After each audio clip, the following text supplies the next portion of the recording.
Fablehaven, Chapter 8, Retaliation. Seth wiped sleep from the corner of his eye and stared at the ceiling for a moment. Rolling over, he saw that Kendra was not in her bed.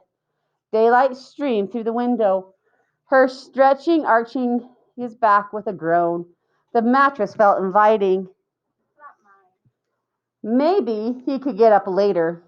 No, he wanted to check on the ferry. He hoped some sleep had calmed her. Kicking off the tangled covers, Seth hurried over to the dresser. Pulling it open, he gasped. The fairy was gone. In her place was a hairy tarantula with striped legs and shiny black eyes. Had it eaten her? He checked the lid. It was still on tight. Then it registered that he had not consumed any milk yet. This could be the other form the fairy appeared in. He would have expected a dragonfly, but supposed a tarantula was possible. He also noticed that the mirror in the jar was broken. Had she smashed it with a pebble? It seemed like a good way to cut herself. No roughhousing, he scolded. I'll be right back. A round loaf of bread sat on the table, a mottled mixture of white, black, brown, and orange. While Lena sliced it, Kendra took another sip of hot chocolate. Considering all the ingredients I left out, I thought they might make a jumbo pie, Lena said. The calico loaves are equally delicious. Try a piece. She handed Kendra a slice. They did a great job on the pot, Kendra said, and the table looks perfect. Better than before, Lena agreed. I like the new beveling. Brownies know their business. Kendra inspected the slice of bread. The strange coloring continued all the way through, not just on the crust. She took a bite. Cinnamon and sugar dominated the flavoring.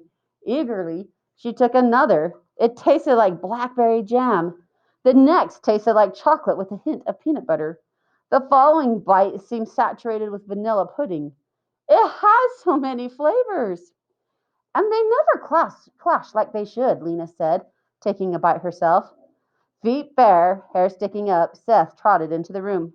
Good morning, he said. Having breakfast? You have to try this calico bread, Kendra said. In a minute, he replied. Can I have a cup of hot chocolate? Lena filled a mug.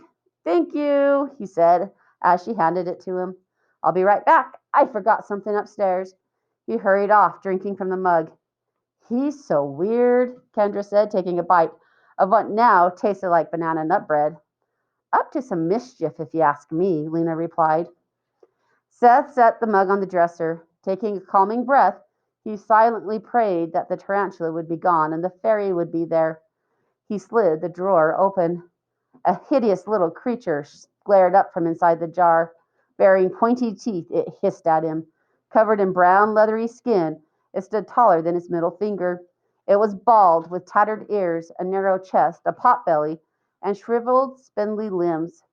The lips were frog-like, the eyes a glossy black, the nose a pair of slits above the mouth.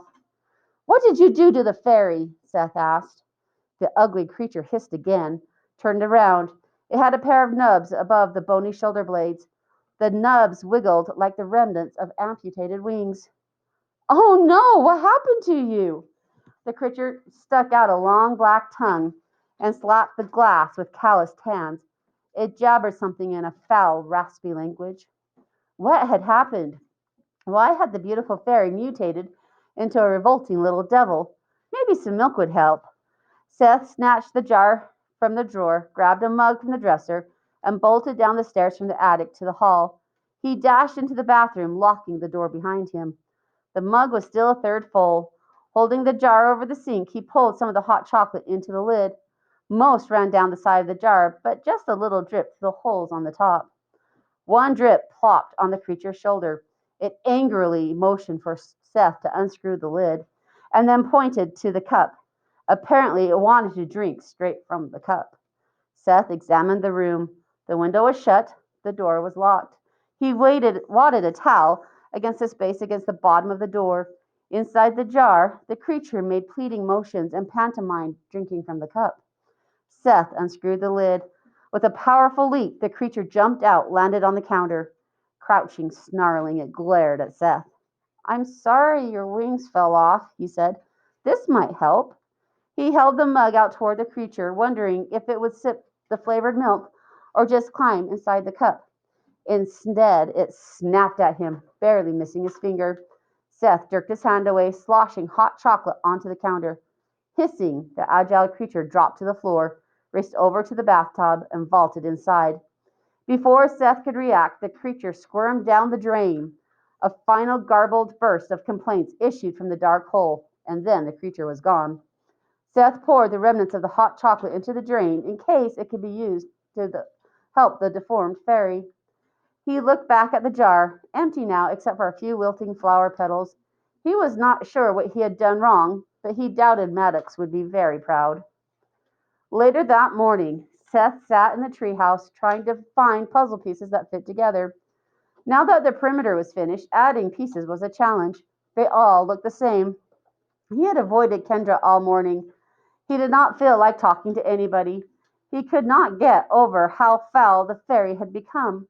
He was not sure what he had done, but he knew it was somehow his fault, some accidental consequence of catching the fairy. That was why she had been so frightened the night before. She knew he had doomed her to change into an ugly little monster. The puzzle pieces started to vibrate. Soon the whole treehouse was trembling.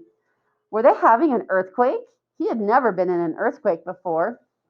Seth ran to the window. Fairies hovered everywhere, gathered in the air all around the treehouse. Their arms were raised, and they seemed to be chanting. One of the fairies pointed at Seth. Several glided over closer to the window. One held her palm out in his direction. With a flash of light, the window pane shattered.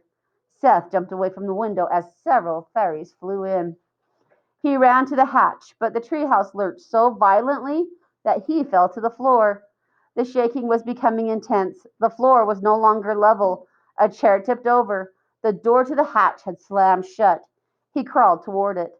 Something hot stung the back of his neck. Multicolored lights began flashing. Seth grabbed the door to the hatch, but it would not open. He tugged hard. Something seared the back of his hand. Panicked, he returned to the window, struggling to keep his balance as the floor quaked beneath him. The flock of fairies continued to chant. He could hear their little voices. With a loud crack, the treehouse suddenly tilted sideways. The view out the window switched from fairies to the rapidly approaching ground. Seth experienced a momentary sensation of weightlessness. Every object in the tree was floating as everything plummeted together. Puzzle pieces filled the air, and then the treehouse imploded. Kendra smeared sunblock across her arms, disliking the greasy feel of the lotion against her skin. She was tanner than when she had first arrived, but the sun was hot today and she did not want to take any chances. Her shadow was a small puddle at her feet. It was almost noon. Lunch was not far off, and then Grandpa Sorensen would take them to see the granary. Kendra quietly hoped she would see a unicorn. Suddenly she heard a tremendous crash from the corner of the yard. Then she heard Seth screaming. What could have made such a huge noise? She did not have to run far in order to see the broken pile of rubble at the base of the tree. Seth was sprinting toward her. His shirt was torn. He had blood on his face. Scores of fairies appeared to be in pursuit. Her initial thought was to make a joke about the fairies wanting revenge for him trying to catch them, until she realized it was probably true. Had the fairies thrown down the treehouse? They're after me, he yelled. Jump in the pool, Kendra called. Seth swerved in the direction of the pool and began pulling off his shirt. The ominous cloud of fairies had no trouble keeping up with him. They hurled sparkling streams of glitter. Casting aside his shirt, Seth sprang into the water. The fairies are after Seth, Kendra cried, watching in horrified dismay. The fairies hovered over the pool. After a few moments, Seth surfaced. In flawless synchronization, the cloud of fairies swooped, diving toward him. He yelled as blazing rays of light began flaring around him and ducked underwater again. The fairies plunged in after him. He came to the surface gasping. The water churned. Seth floundered at the center of an underwater pyrotechnics display. Kendra rushed to the edge of the pool. Help! He cried, his hand out of the water. The fingers were fused together like a flipper. Kendra screamed, They're attacking Seth! Help somebody! They're attacking Seth! He flailed toward the side of the pool. The rolling mass of fairies converged on Seth again, hauling him to the bottom of the pool amidst eerie bursts of light. Kendra ran and seized the pool skimmer, swinging it at the relentless horde of fairies, never touching any of them, no matter how dense the swarm appeared. Seth resurfaced on the edge of the pool and threw his arms up onto the flagstones, trying to drag himself out of the water. Kendra stooped to assist him, but shrieked instead. One arm was broad, flat, and rubbery, no elbow, no hand. A flipper coated the human skin. The other was long and boneless, a fleshy tentacle with limp fingers at the end. She looked at his face. Long tusks curved down from a wide, lipless mouth. Patches of hair were missing. His eyes were glazed with terror. The frenzied fairies mobbed him again, and he lost his grip on the side, vanishing in another pulsing succession of colored flashes. Steam sizzled up from the seething water. "What's the meaning of this?" Grandpa Sorensen hollered, hustling to the edge of the pool. Lena followed behind him. The water in the pool flickered a few more times. Many of the fairies whizzed away. A few flew over to Grandpa. One fairy in particular chirped angrily. She had a short blue hair and silver wings. "He did what?" Grandpa said. An unrecognizable monstrosity heaved itself out of the water and lay panting on the flagstones.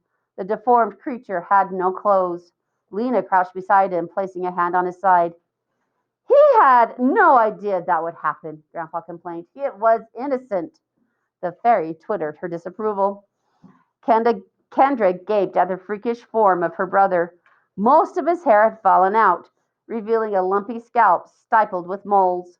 His face was broader and flatter, with sunken eyes and tusks the size of bananas protruding from his mouth. A misshapen hump swelled high above his shoulders. On his back below the hump, four blowholes puckered for air. His legs had united into a single crude tail. He slapped the ground with his flipper arm, the tentacle writhing like a snake. An unlikely, an unlucky coincidence, Grandpa said consolingly. Most unfortunate. Can't you have mercy on the boy? The cherry burped vehemently. "I'm sorry you feel that way. I feel terrible about what happened. I assure you the atrocity was unintentional." After the final outburst of squealing sounds, the fairy zoomed away. "Are you okay?" Kendra said, squatting beside Seth. He made a garbled moan, then a second, more distressed complaint that sounded like a donkey gargling mouthwash. "Hush, Seth," Grandpa said. "You've lost the ability of speech." "I'll fetch Dell," Lena said, hurrying off. "What have they done to him?" Kendra asked. "An act of vengeance," Grandpa said grimly. "For trying to catch fairies?" "For succeeding." "He caught one?" "He did."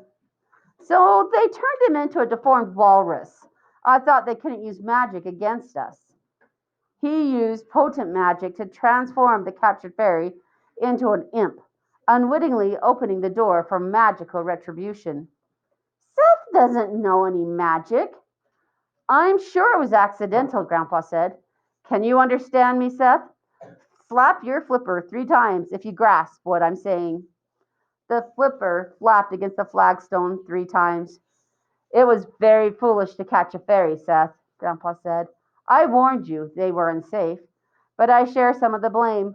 I'm sure you were inspired by Maddox and wanted to begin a career as a fairy broker." Seth nodded awkwardly, his entire bloated torso bobbing up and down. "I should have specifically forbidden it. I forget how curious and daring children can be, and how resourceful. I would never have supposed you were capable of actually trapping one." "What magic did he use?" Kendra asked, on the verge of hysterics. "If a captured fairy is kept indoors from sunset to sunrise, it changes into an imp." "What's an imp?" "A fallen fairy. Nasty little creatures. Imps despise themselves as much as the fairies adore themselves. Just as fairies are drawn to beauty, imps are drawn to ugliness." "Their personalities change so quickly?" "Their personalities remain the same," Grandpa said, shallow and self absorbed. "The change in appearance reveals the tragic side of that mindset. Vanity curdles into misery. They become spiteful and jealous, wallowing in wretchedness. What about the fairies Maddox caught? Why don't they change? He avoids leaving the cages indoors overnight. His captured fairies spend at least part of every night outdoors. Just putting a container outside prevents them from becoming imps? Sometimes powerful magic is accomplished by simple means. Why did the other fairies attack Seth? Why would they care if they're so selfish?